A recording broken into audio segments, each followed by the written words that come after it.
जय मसीह की। हैप्पी सबत सबको। प्रभु का धन्यवाद करते हैं आज के इस पवित्र दिन के लिए। प्रभु के नाम की महिमा करते हैं। प्रभु ने पूरा सप्ताह भर हमें संभाल के रखा और कई स्थानों पर कल अच्छी बारिश भी प्रभु ने दी।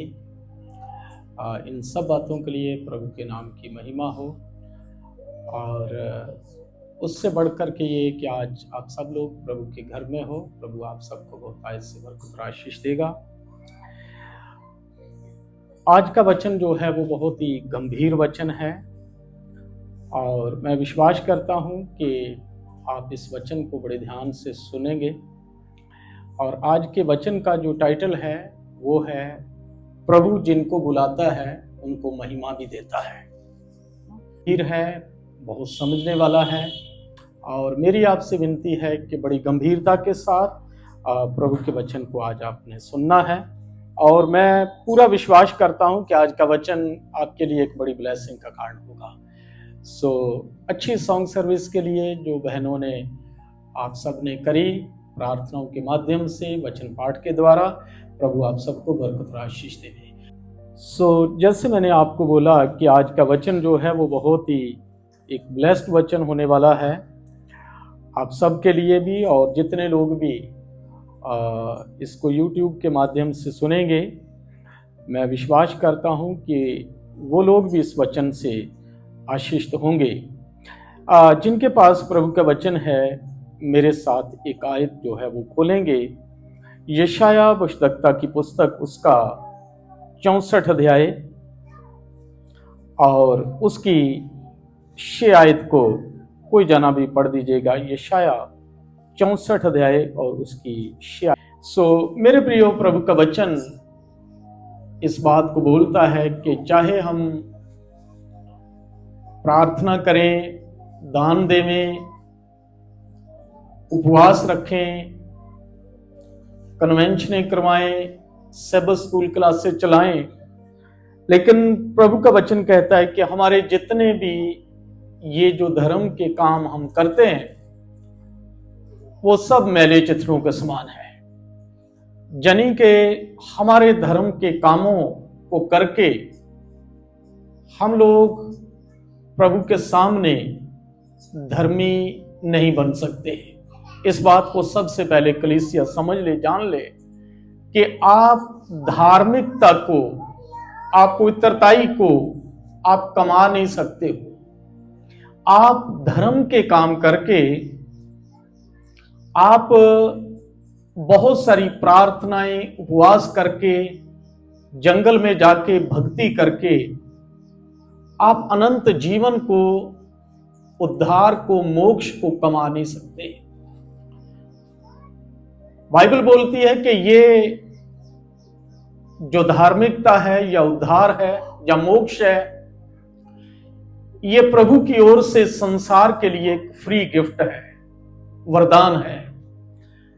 बाइबल में लिखा है रोमियो 6 अध्याय उसकी 23 आयत में, पाप की मजदूरी तो मृत्यु है, लेकिन हमारे प्रभु यीशु मसीह में या उस पर विश्वास करने के द्वारा हमारे लिए ये अनंत जीवन है। मेरे प्रियो, प्रभु यीशु मसीह के वचन में लिखा है 1 तीमुथियुस 1:15, ये बात सच है कि प्रभु पापियों का उद्धार करने के लिए आया है।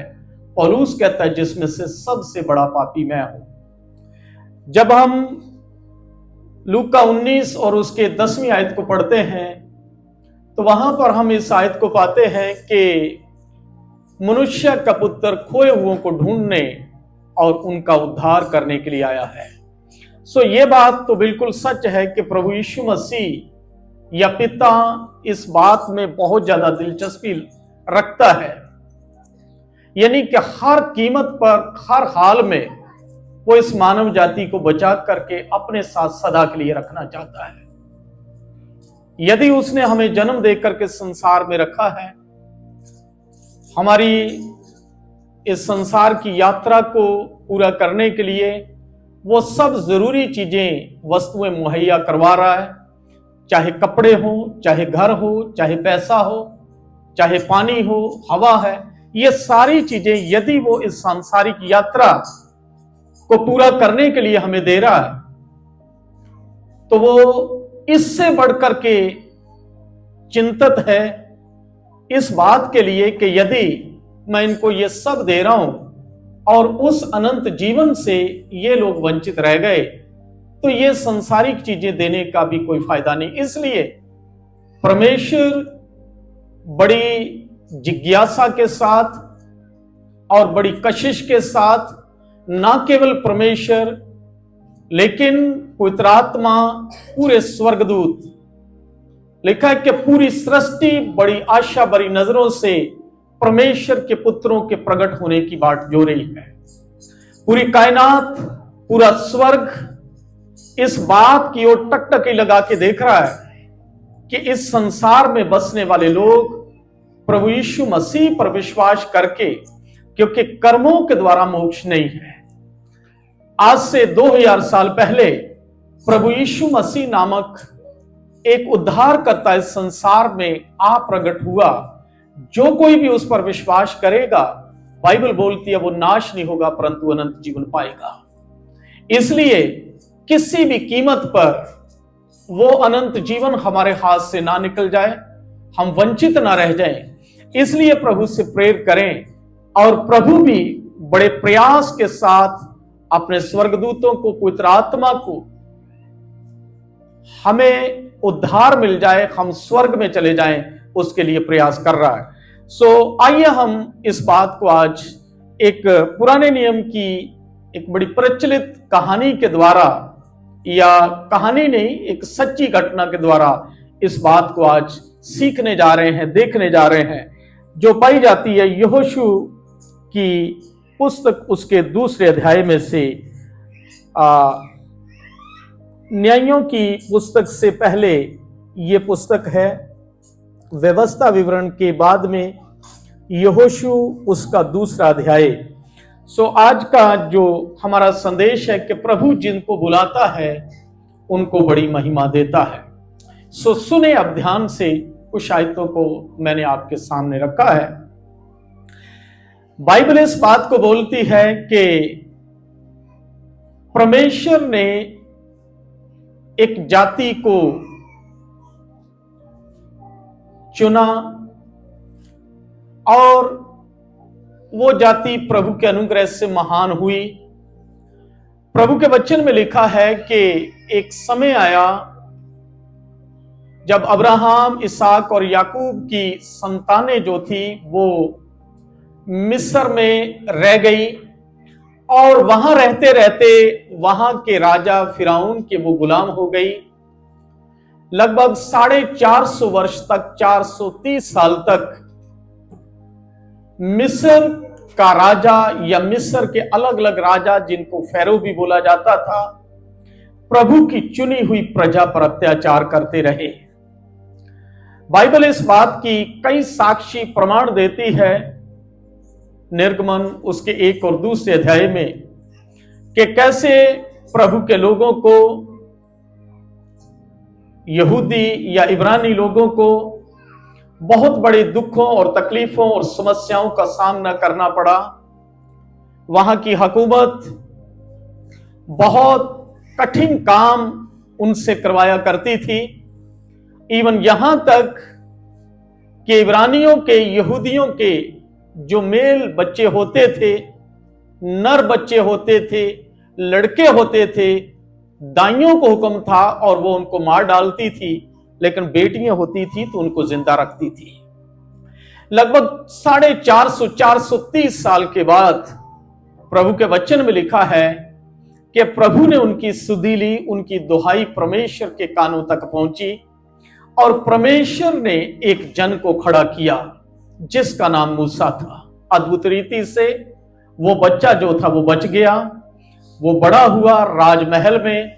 उसके बाद बाइबल लंबी कहानी बताती है कि उस राजभाग से वो मिद्यान की ओर चला गया। 40 वर्ष तक प्रभु ने उसको तपाया और तैयार किया, अर्श से वो फर्श तक आ गया। लेकिन ये 40 साल उसके लिए एक बहुत बड़ी आने वाले समय की तैयारी के लिए थे। प्रभु के वचन में लिखा है कि 40 साल उस जंगल में रहने के बाद प्रभु ने मूसा को अपने लोगों का छुटकारा दिलाने के लिए या छुड़ाने के लिए तैयार किया और उसके भाई हारून के साथ उनको भेजा।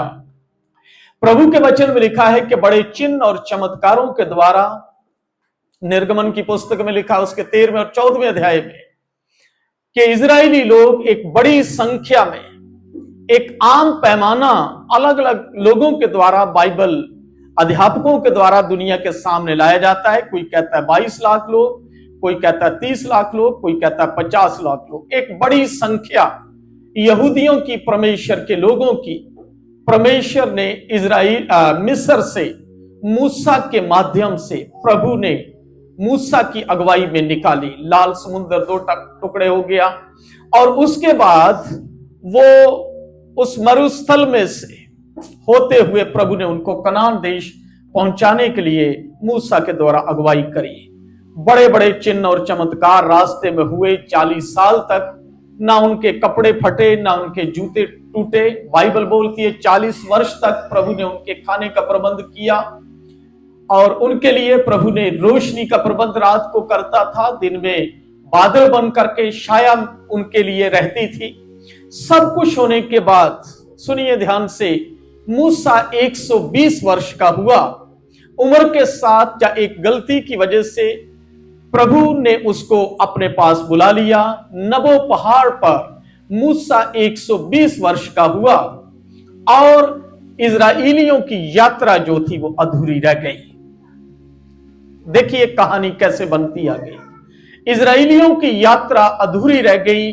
अगुआ जो था मूसा, जिसकी अगुवाई में इजराइली लोग वहां से निकाले गए और कनान में पहुंचाने की प्रतिज्ञा के साथ वो यात्रा शुरू हुई।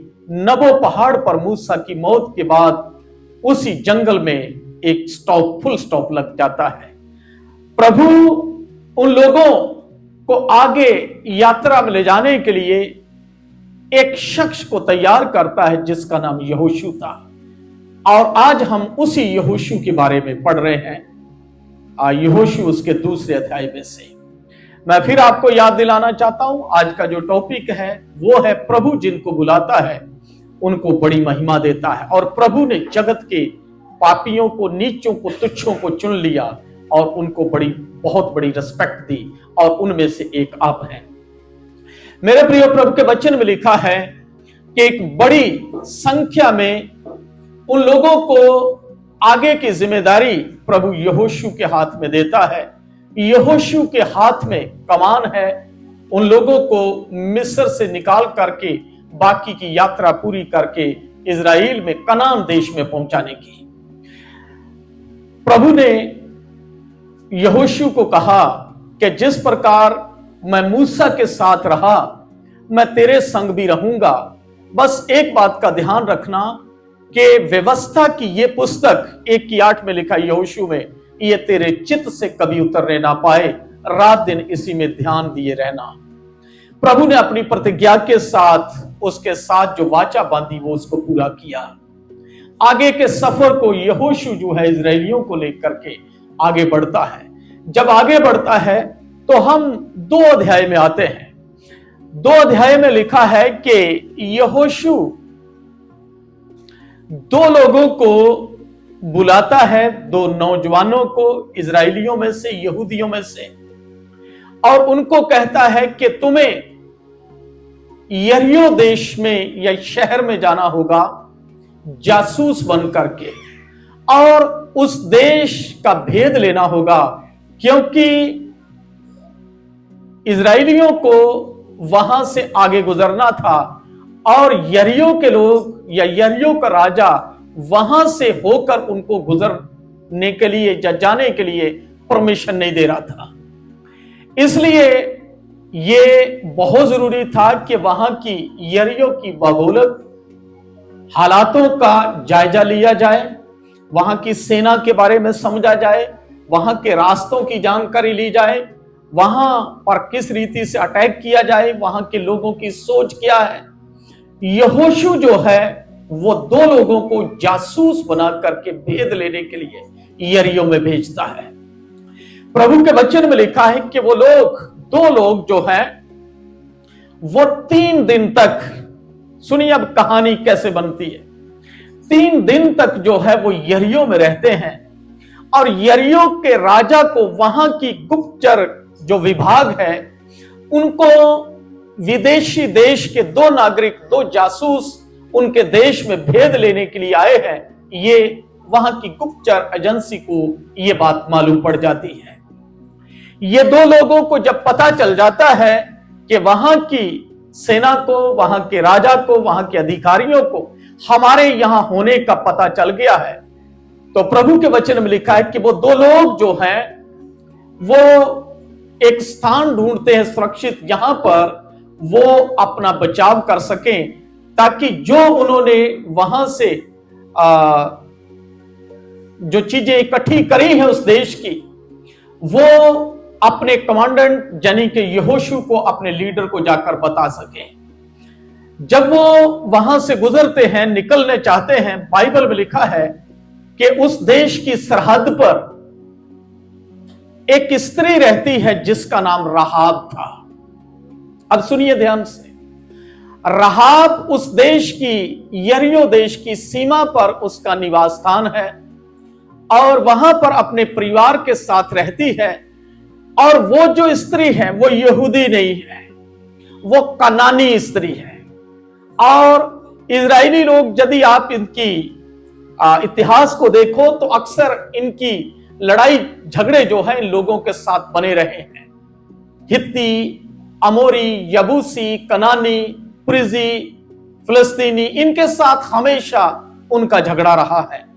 बाइबल में प्रभु के वचन में लिखा है कि ये जो राहाब स्त्री थी, महिला थी, ये यरीहो के बाहर फाटक के पास सरहद पर रहा करती अपने परिवार के साथ, और इसका एक बड़ा गलत धंधा है।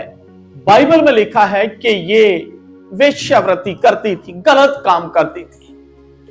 और ये दोनों जासूस, यहूदी जासूस जो यहोशू के भेजे हुए थे, भेद लेकर के इसी राहाब जो वेश्या थी इसके पास आकर ठिकाना पाते हैं।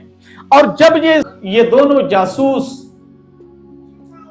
उस राहाब वेश्या के घर पे रुकते हैं, सेना ढूंढते ढूंढते वहां पर आती है और पूछते हैं, वो गुप्तचर विभाग वाले कई लोगों से शायद छानबीन कर रहे हैं कि वो 2 लोग पकड़े जाएं जो जासूस बन करके हमारे देश में पहुंचे हैं।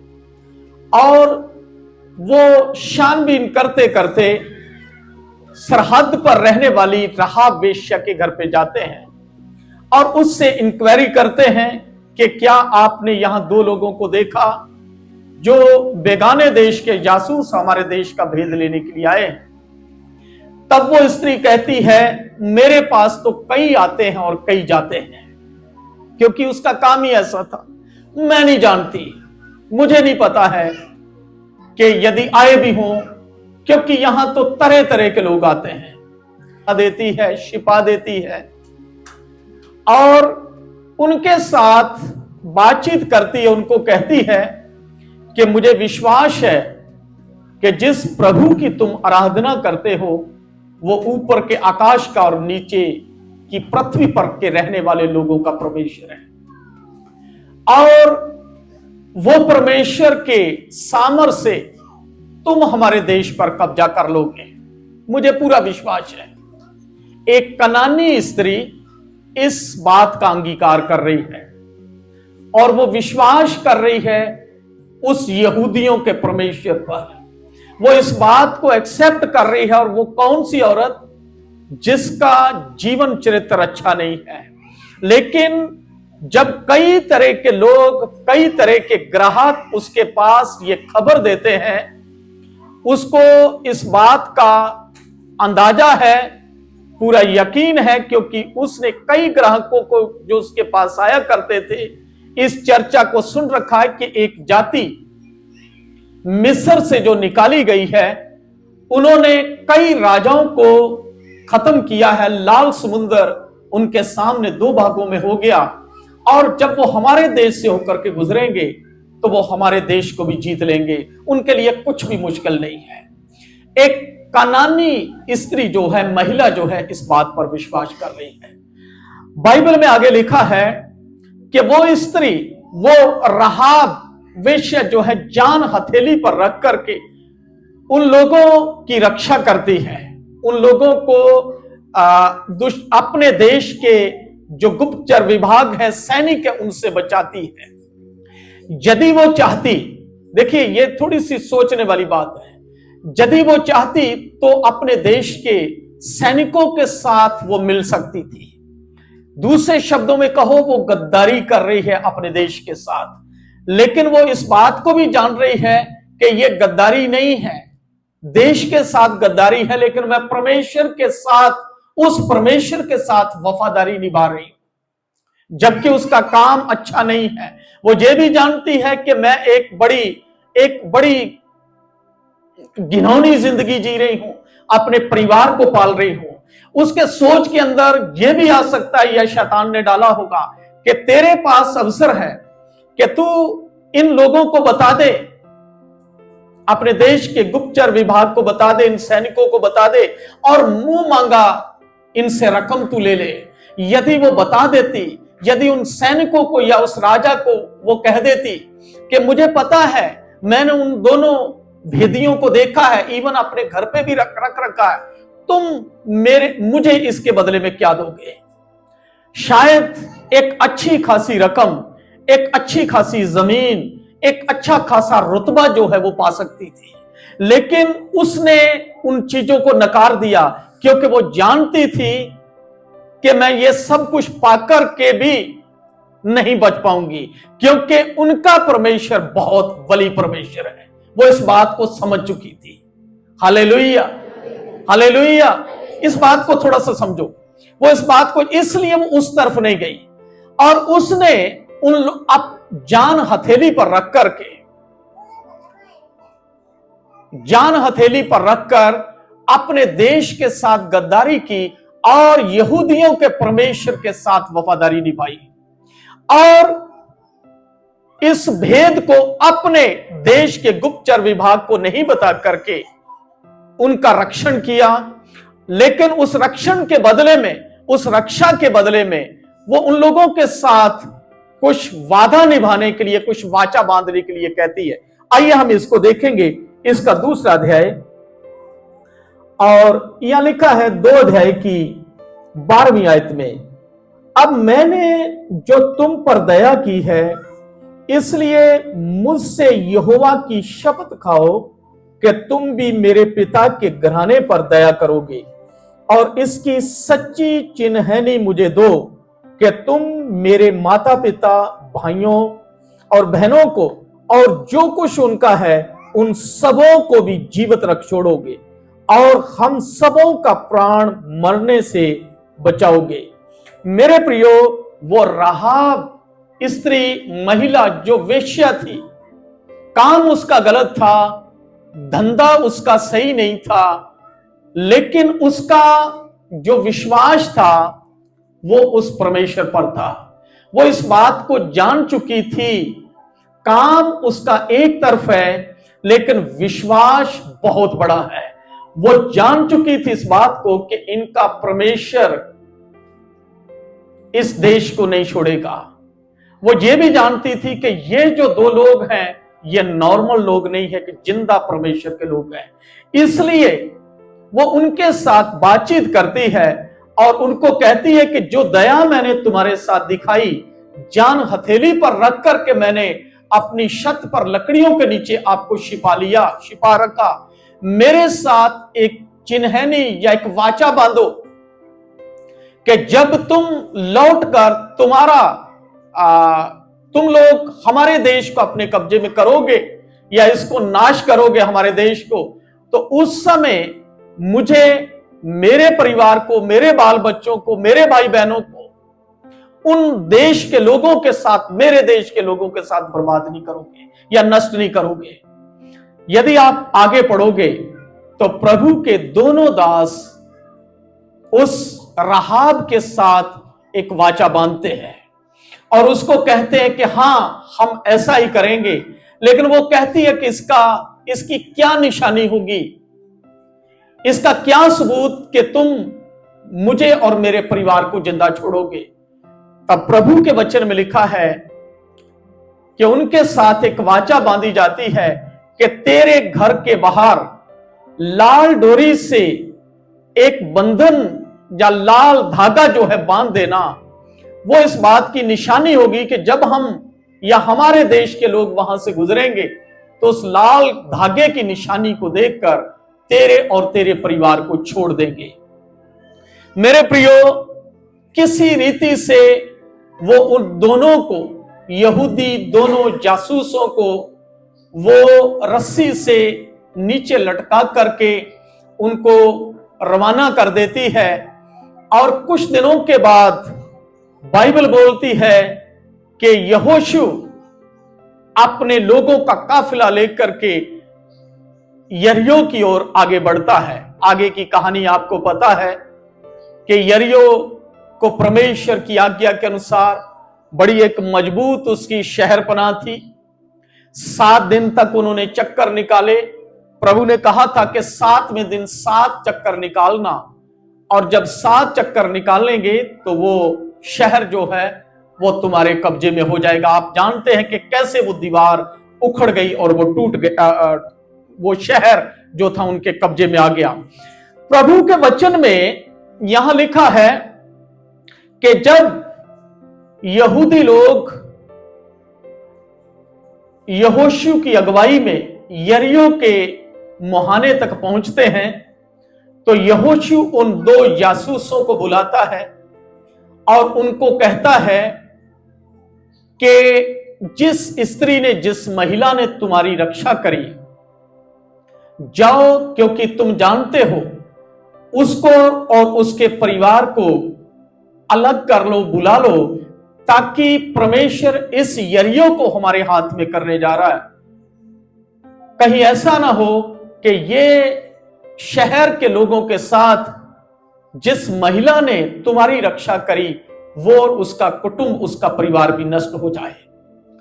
प्रभु अपनी वाचा को पालता है। यहां रुकिए 1 मिनट। आप देखें कि ये एक यहूदियों के लिए आसान नहीं था। यदि आप यहूदी लोगों की हिस्ट्री को पढ़ें, यहूदी लोग किसी दूसरे को जो इस तरीके का गलत काम करता था उनको बचाने के लिए या उनको नष्ट होने से बचाने के लिए वो सोच भी नहीं सकते थे। बाइबल कहती है कि यहूदी अपने आप में इतना ऊंचा और इतना पवित्र समझते थे, यदि उनमें कोई कोढ़ी होता था, भले उनका सगा बेटा भी होता था, यदि उसको कोढ़ की बीमारी हो जाती थी तो उसको अपने परिवार से और अपने गांव से अलग कर दिया जाता था। यदि कोई वेश्यावृत्ति में लिप्त होता था उसको पत्थरवाह करके मार दिया जाता था। यदि कोई गलत काम करता था उसको अपने समाज से खत्म कर दिया जाता था। तो ये तो कनानी थी। क्या यह संभव था कि यहूदी लोग यदि अपनों को ऐसे घिनौने काम करने वालों को नहीं छोड़ते थे तो कैसे संभव था कि ये एक ऐसी कनानी स्त्री को, जो यहूदी भी नहीं है और ऊपर से काम उसका ऐसा है कि उनके अपने देश के लोग, उनका अपना परमेश्वर ऐसी परमिशन नहीं देता था, बल्कि कहता था कि पत्थरवाह करके मार देना। आप पढ़ते हैं यूहन्ना 4 अध्याय में, जब प्रभु यीशु मसीह थका मांदा याकूब के कुएं पे दोपहर के समय बैठा है तो वहां पर एक सामरी स्त्री पानी भरने के लिए आई है, और यीशु मसीह जब उससे पानी मांगता है तो सामरी स्त्री हैरान हो जाती है और वो कहती है ये कैसे संभव है, आज ये सूरज किस तरफ से निकल आया कि एक यहूदी मेरे से, यहूदी होकर मुझ जैसी छोटी जाति से पानी मांगे। यह हो नहीं सकता था कि यहूदी लोग इस कनानी राहाब को बचाते या उसकी रक्षा करते, चाहे उसने प्रभु कुछ भी काम कर सकता था, लेकिन प्रभु यहां कुछ बताना चाहता है। हम यहां देख रहे हैं आज का मैं फिर बार बार आपको याद दिला रहा हूं कि प्रभु जिनको बुलाता है उनको बहुत बड़ी महिमा देता है, बहुत बड़ा आदर देता है। आप यदि यहां पर हो तो इस बात को आज कलीसिया समझ ले कि आपका बुलाया जाना मात्र आपको चंगाई देकर छोड़ देना नहीं है। अब ध्यान दीजिए, यदि वो चाहते तो उस स्त्री को वहां जब दूसरे देश के लोगों को नाश कर रहे थे, उस देश के लोगों को उनको बचा लेते। लेकिन बाइबल क्या बोलती है, यहोशू जब वहां है, दो लोगों को भेजता है और वो दो लोग उनको बुलाते। इसके 6 अध्याय को खोलिएगा, मैं आपको वहां पर लेकर करके जाऊंगा कि कैसे उस वाचा को वो पालते हैं। इसका 6 अध्याय, यहोशू अध्याय 6, इसकी 22 आयत। तब यहोशू ने उन दोनों पुरुषों को जो उस देश का भेद लेने के लिए गए थे कहा, अपनी शपथ के अनुसार उस वेश्या के घर में जाकर उसको और उसके पास जो उसके पास हो उन्हें भी निकाल ले आओ। तब वे दोनों जवान भेदिए भीतर जाकर राहाब को, उसके माता पिता, भाइयों और सबको जो उसके यहां रहते थे, वरना सब कुटुंबियों को निकाल लाए और इजराइल की छावनी से बाहर बिठा दिया। बाइबल कहती है कि अपनी वाचा के अनुसार, जो वाचा वो उस राहाब के साथ बांध के आए थे कि जब इस देश को नष्ट करेंगे उसमें तेरे और तेरे परिवार को नष्ट नहीं होने देंगे। बाइबल कहती है कि 2 लोग गए हैं और राहाब को और उसके पूरे रिश्तेदारों को, परिवार को बुला करके बाहर ले आए हैं। लेकिन यहां पर उससे भी बड़ी बात है, ना केवल उन्होंने बचाया,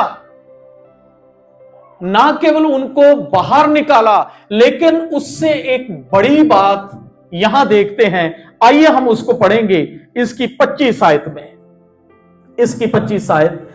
और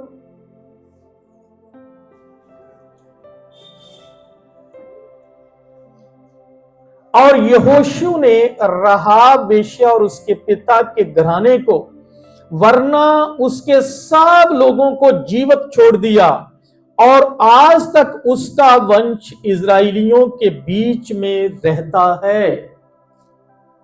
अब देखिए, इस बात को समझिए, ना केवल उनको जिंदा छोड़ दिया, लेकिन उस कानानी स्त्री, उस राहाब वेश्या के परिवार को मात्र उन्होंने जिंदा ही नहीं छोड़ा।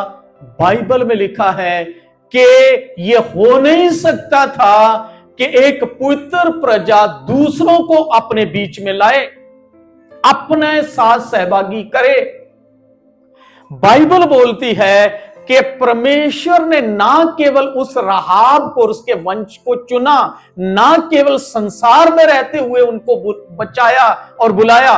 बाइबल बोलती है कि परमेश्वर के लोगों ने परमेश्वर की अगुवाई में राहाब को और उसके परिवार को अपनी जाति के बीच में, अपने देश में रहने के लिए उनको जगह दे दी।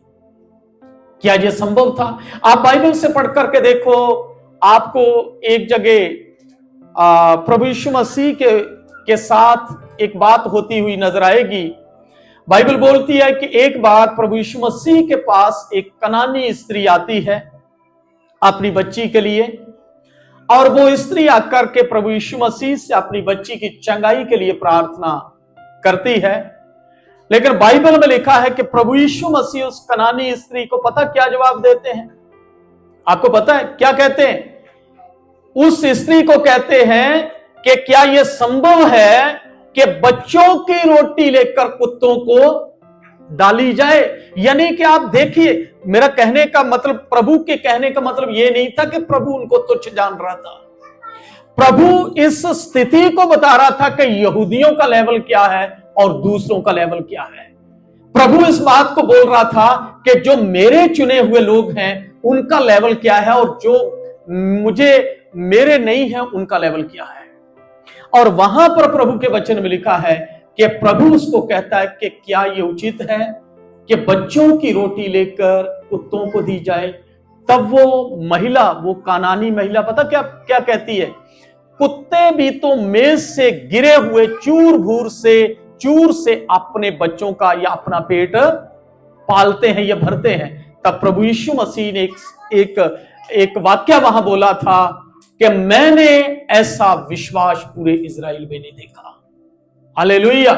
मेरे प्रियो, प्रभु ने उस कनानी स्त्री को अपने साथ या अपने उस यहूदियों के साथ, क्योंकि प्रभु यीशु मसीह यहूदियों के बीच में चमत्कार करते थे, अन्य जाति लोगों के बीच में बहुत कम करते थे, उसके विश्वास की वजह से कि ये इसका कितना विश्वास है, उस विश्वास की वजह से प्रभु ने उसको आशीष दी और उसकी बच्ची को चंगाई दी।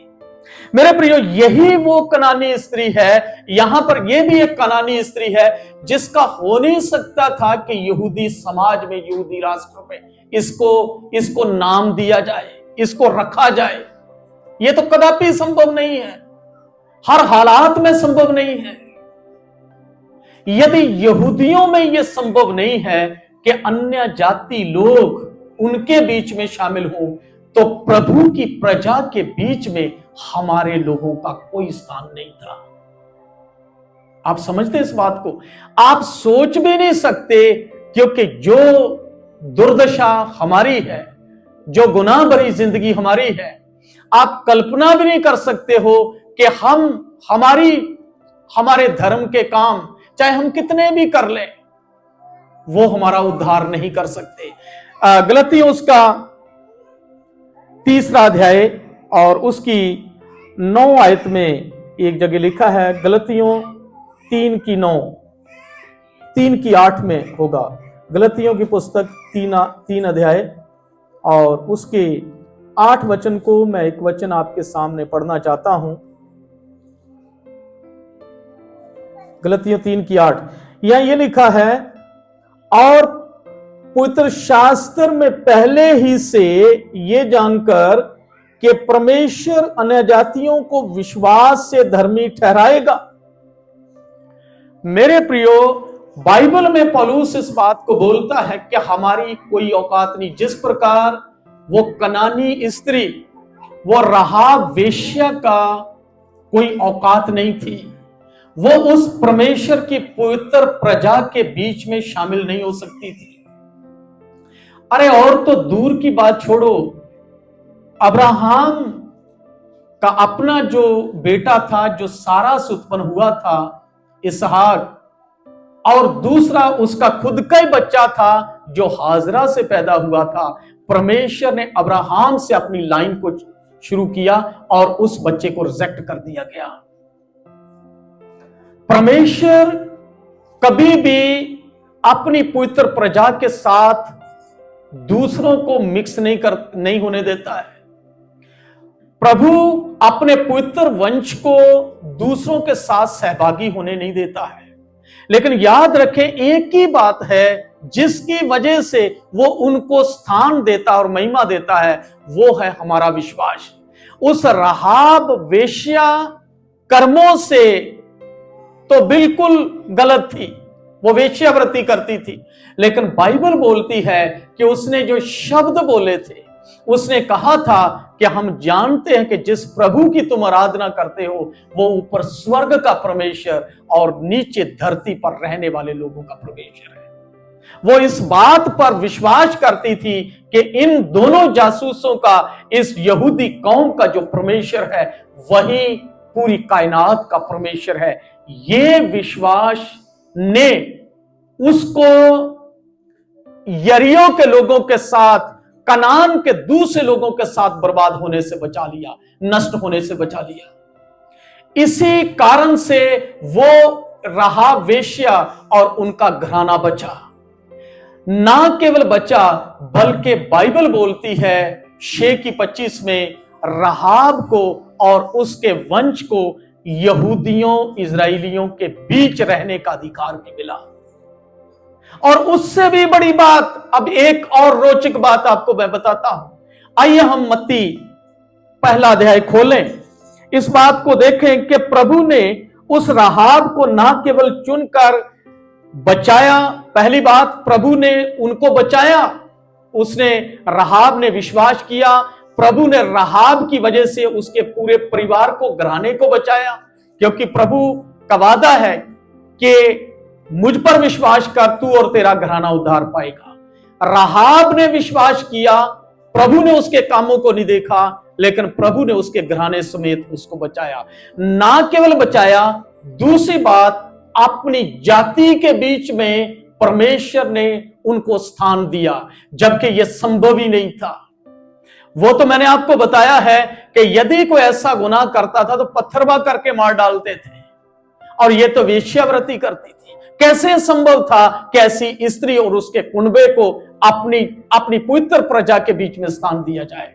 लेकिन जब प्रभु बुलाता है, इसलिए क्योंकि वो विश्वास करती थी, उस विश्वास की वजह से उस गैर कौम को, कनानी स्त्री को परमेश्वर की चुनी हुई प्रजा के बीच में रहने का, निवास करने का, ना केवल उसको लेकर उसकी पीढ़ियों को परमेश्वर की प्रजा के बीच में रहने का हक मिला, अधिकार मिला। यह है प्रभु यीशु मसीह पर विश्वास करने का फायदा। आइए हम आगे देखेंगे मत्ती 1:5, इसको बहुत ही इंपॉर्टेंट आयत है। हम बात देख रहे हैं कि प्रभु जिनको बुलाता है उनको महिमा भी देता है। 1 अध्याय उसकी 5वीं आयत, और सलमोन और राहाब से बोझ उत्पन्न हुआ। अब यहां मत्ती जो है वंशावली को बता रहा है, किससे कौन पैदा हुआ है। अब यहां ये जो बाइबल में वंशावली यहां दर्शाई जा रही है, इसमें राहाब का नाम आया है। हालेलुया। क्या यह संभव था कि यहूदियों के बीच में राहाब का नाम आए और वेश्या का नाम आए? ये कैसे, कभी आप सोच सकते हो? क्या यह संभव है कि परमेश्वर की चुनी हुई कौम के बीच में, प्रजा के बीच में ऐसी औरत का नाम यहां डाला जाए? कह रहा है कि राहाब और उसका पति सलमोन, जब प्रभु पर उसने विश्वास किया और वो यहूदी जाति के बीच में उसको स्थान मिला, और बाइबल में लिखा है कि राहाब वेश्या और उसके पति से, क्योंकि नाम उसका वही चल रहा है राहाब वेश्या, जबकि उसने उस काम को फिर छोड़ दिया। जब वो प्रभु में आ गई, उस जाति में आ गई, तो वो पहले जैसी नहीं रही। वो अब वो पवित्र प्रजा के बीच में प्रभु की एक पवित्र दासी और पवित्र प्रजा की एक भाग बन गई थी। और उससे उसके पति सलमोन और राहाब से एक पुत्र उत्पन्न हुआ, जिसका नाम क्या हुआ? बोझ उत्पन्न हुआ।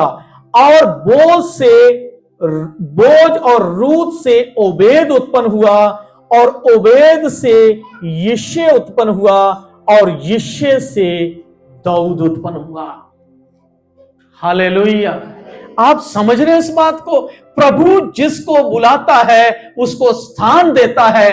प्रभु ने यदि आपको बुलाया है तो केवल आपको इस दुनिया से बचाने के लिए नहीं, आपको स्वर्ग में ले जाने के लिए, एक बहुत बड़ी महिमा के लिए बुलाया है। हालेलुया। देखिए, इस बात को समझो कि यदि प्रभु ने प्रभु पर विश्वास करके राहाब ना केवल बचाई गई, लेकिन उसका नाम वंशावली में आया। बाइबल में लिखा है उस राहाब और उसके पति सलमोन से एक बालक पैदा हुआ जिसका नाम बोझ था। बोझ जो है वो रूत भी मोआबिन थी। बोझ और रूत से मिलकर एक और बेटा पैदा हुआ जिसका नाम उबेद था। उबेद से यिशे पैदा हुआ, यिशे से दाऊद पैदा हुआ, और दाऊद के वंश से जाके आगे यीशु मसीह पैदा हुआ। हालेलुया। यीशु मसीह जिस डाली में से निकला, वो डाली की पहली जो यहां पर जिस पर जोर दिया गया, दोनों पति पत्नी का नाम, अक्सर जेंट्स का नाम यहां आता है, लेकिन दोनों जो गैर कौमों से आई हुई थी, रूत भी मोआबिन थी और ये जो राहाब थी ये भी कनानी, ये भी गैर कौम की थी। प्रभु ने दोनों स्त्रियों को यहां पर ना केवल उनके पतियों का नाम, लेकिन उन स्त्रियों का नाम भी, उन महिलाओं का नाम भी यहां दिया है। बाइबल में लिखा है कि उसी वंश से, उसी राहाब वेश्या के वंश से प्रभु ने एक बड़ी महिमा, बहुत बड़ा मुकुट आने वाले समय में उसके सिर पे रखा, जिसमें से प्रभु यीशु मसीह पैदा हुआ। हालेलुया। मेरे प्रियो, प्रभु का वचन यहां बोलता है कि मनुष्य का पुत्र खोए हुओं को ढूंढने और उनका उद्धार करने के लिए आया है।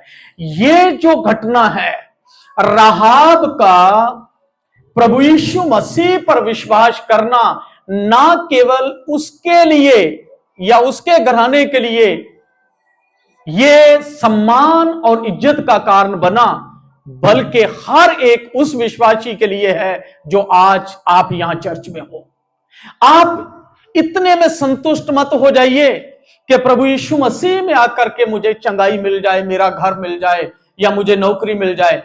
मेरे प्रियो, उससे बहुत बड़ी, बहुत आगे की महिमा प्रभु ने आपके लिए रखी है।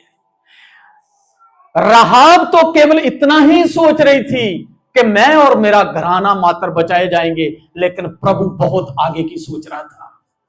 हालेलुया। प्रभु ने बहुत आगे की सोची थी कि इसी राहाब के वंश में से दुनिया का मुक्तिदाता, जिसको पूरी दुनिया अपना प्रभु मानेगा, हर एक घुटना उसके सामने टिकेगा, उस राहाब के वंश में से वो मुक्तिदाता यानी कि यीशु मसीह पैदा होगा। आप क्या सोच रहे हैं? आप तो केवल यही सोच करके कि मेरा घुटना ठीक हो जाए यहां पर आए हैं, लेकिन आप जानते हैं प्रभु का वचन कहता है कि प्रभु जिनको बुलाता है उनको वो महिमा भी देता है। आपको यदि प्रभु ने बुलाया है तो प्रभु आपके द्वारा बहुत बड़ी महिमा लेगा, ना केवल यहां पर, लेकिन प्रभु अनंत जीवन देकर, स्वर्गीय जीवन देख करके, बाइबल लिखती है कि आप इजराइल के 12 गोत्रों का न्याय करोगे। आप छोटे मोटे स्थान पे नहीं जाने वाले हो। यदि प्रभु ने आपको अन्य जातियों से बुलाया इसलिए क्योंकि आपने उस पर विश्वास किया, इसीलिए उस मसीह से आपका विश्वास कभी खत्म ना होने पाएगा, क्योंकि यही विश्वास, मेरे प्रिय, प्रभु यीशु मसीह विश्वास करने वालों का उद्धार करता है। बाइबल में लिखा है कि प्रभु यीशु मसीह, गर्मी आपको लग रही होगी, मैं 2 मिनट में बंद कर रहा हूं। बाइबल में लिखा है कि प्रभु यीशु मसीह की क्रूस पर 2 डाकू थे। अब आप डाकुओं के बारे में देख सकते हो। एक ऐसे व्यक्ति जिस पर कई हत्याओं का इल्जाम था, चोरियों डकैतियों का इल्जाम था, मसीह के दाहिने और बाएं क्रूस की मृत्यु को झेल रहे थे। एक ने ताना मारा, एक ने मसीह को स्वीकार नहीं किया, रिजेक्ट कर दिया कि तू तो इस लायक ही नहीं है, यदि तू होता, प्रभु होता तो खुद भी बचता, हमें भी बचाता। लेकिन दूसरे ने डांट के कहा, विश्वास करके कहा कि ऐसा नहीं है, हम तो अपनी करनी का फल भोग रहे हैं, इसने तो ऐसा कुछ नहीं किया है। उसने विश्वास किया कि ये व्यक्ति जो हमारे बीच में है ये धर्मी व्यक्ति है। ये विश्वास उसके उद्धार का, उस डाकू के उद्धार का कारण हुआ, और प्रभु ने उसको खड़े खड़े उसके साथ प्रतिज्ञा करी, मैं तेरे साथ वादा करता हूं, तू मेरे साथ स्वर्ग, आज ही मैं तेरे साथ वादा करता हूं, तू मेरे साथ स्वर्ग लोक में होगा। मेरे प्रियो, ये घटना, ये जो वाचा थी वो मात्र उस डाकू तक नहीं थी, ये हर एक उस व्यक्ति के लिए है। यदि प्रभु वेश्यों डाकुओं को बचा सकता है तो वो प्रभु ने आपको यूं ही नहीं बुलाया है। प्रभु ने आपको बुलाया है कि आप प्रभु की एक बहुत बड़ी महिमा को देख सको, स्वर्गीय महिमा को देख सको। आप जब मसीह आएगा बड़ी शान और शौकत के साथ प्रभु यीशु मसीह के राज्य में पहुंचाए जाओगे। आप बड़े यशन के साथ और बड़े गाजे बाजे के साथ, इस शरीर में नहीं लेकिन महिमा में, एक जलाली शरीर में होकर के आप अनंत जीवन प्रभु यीशु मसीह के साथ अनंत काल तक जियोगे। बहुत बड़ी मिरास है। प्रभु यीशु मसीह के वचन में लिखा है दानियल उसके 12 अध्याय में कि उस समय धर्मी परमेश्वर के राज्य में तारों की मानद चमकेंगे। सितारों की मानद चमकेंगे। मेरे प्रियो, आपका बुलाया जाना, आपकी बुलाहट, आपकी कॉलिंग छोटी मोटी बात नहीं है। यदि प्रभु ने वेश्या को बुलाया और बुलाकर वहीं तक कि उसको रहने नहीं दिया कि चलो इसने जो काम किया था इसके बदले में इसको बचा लो, ना केवल उसको उनकी जान बख्शी, बल्कि अपने समाज के बीच में, अपने राष्ट्र के बीच में जगह दी। ना केवल वहां जगह दी, इस वचन में जगह दी। ना केवल वहां जगह दी, लेकिन इतनी बड़ी महिमा दी कि उसी के कुनबे में से, उसी के वंश में से नासरत का, दुनिया का मुक्तिदाता, मेरा और आपका मुंजी प्रभु यीशु मसीह पैदा हुआ। हालेलुया। यदि राहाब के लिए और रूत के लिए इतनी बड़ी प्रतिज्ञा है, तो आप जो यहां पर हो, आपको प्रभु कम रहने देगा? आपके लिए उससे भी बड़ी बड़ी प्रतिज्ञाएं हैं। सो प्रभु के वचन में लिखा है, प्रभु ने अपने ऊपर विश्वास करने वालों के लिए इतनी बड़ी आशीष ठहरा रखी है, जो आंखों ने नहीं देखी, कानों ने नहीं सुनी और मनुष्य के चित्त पर नहीं चढ़ी। प्रभु की महिमा करो, प्रभु की स्तुति करो कि आप स्वर्ग में प्रभु की महिमा के लिए बुलाए गए। प्रभु आप सबों को बरकत और आशीष दे। आमीन। मेरे विश्वास वचन, आज का वचन आपके प्रभु की पवित्र आत्मा के द्वारा आपकी समझ में आया होगा। ये मामूली वचन नहीं था। आज का वचन आपको उत्साहित करने के लिए था, आपको भरोसा दिलाने के लिए था। आज का वचन बहुत ही उत्तम वचन था। आप नॉर्मल लोग नहीं हो। आप एक समय था जब राहाब के समान थे। आप बड़ी एक जलील जिंदगी जी रहे थे, लेकिन आनंदित और मगन हो, क्योंकि आप बड़ी महिमा के मुकुट को धारण करने जा रहे हो। इसलिए हर्षित और मगन हो, क्योंकि आप परमेश्वर की संतान हो। जितनों ने उस पर विश्वास किया, उसने उनको अपनी संतान होने का अधिकार दिया। दुआ करेंगे। स्वर्गीय सनातन सच्चे और जीवते पिता परमेश्वर, हम तेरा धन्यवाद करते हैं आज तेरे पवित्र सब्त के दिन के लिए। प्रभु, जिनको तूने बुलाया उनको तूने बड़ी महिमा देने का वादा भी किया। प्रभु, आज का वचन प्रभु परमेश्वर ना केवल राहाब की कहानी तक सीमित था, लेकिन प्रभु इस संसार में हम जितने भी आज गैर कौम में से हैं, यहां इस चर्च में हैं, प्रभु हमारी कहानी भी उस रूत और राहाब के समान है। पिता परमेश्वर, हम तेरा धन्यवाद करते हैं कि हमारे कर्मों से नहीं, लेकिन आप पर विश्वास करके, इस बात को मान करके कि यीशु ही मुक्तिदाता है, उस डाकू की तरह जैसे उसने विश्वास किया। हे प्रभु जी, हम तेरी संतान कहलाए, तेरे गोत्र के लोग कहलाए, तेरी जाति और बिरादरी में हम कहलाए गए, क्योंकि तेरे वचन में लिखा है, तुम एक चुना हुआ वंश, राज पदधारी और याजकों का पवित्र समाज हो। हे प्रभु जी, हम तेरी महिमा और तेरी स्तुति करते हैं कि तूने हम निर्बलों को, हम कमजोरों को, हम पापियों को पिता परमेश्वर बहुत बड़ा राज्य देने की प्रतिज्ञा करी है। प्रभु, बेशक इस संसार में हमारा जीवन कई दुखों से, तकलीफों से गुजरता है। बेशक हम कई बार निराश और हताश हो जाते हैं, लेकिन प्रभु जी, हमारी निराशा और हताशा थोड़े समय के लिए, क्योंकि तेरा वचन कहता है कि इस पृथ्वी पर रहते हुए, इस डेरे में रहते हुए हम कराहते हैं, हम पीड़ाओं से तड़पते हैं, लेकिन एक दिन आएगा जब ये डेरा सरीखा घर गिराया जाएगा, और उस समय प्रभु की ओर से हमें एक ऐसा भवन मिलेगा जो हाथों का बना हुआ नहीं है। वो डेरा नहीं है, बल्कि एक ऐसा भवन होगा जो स्वर्ग में रहने का स्थान होगा। वो महिमा होगी, वो ग्लोरी होगी।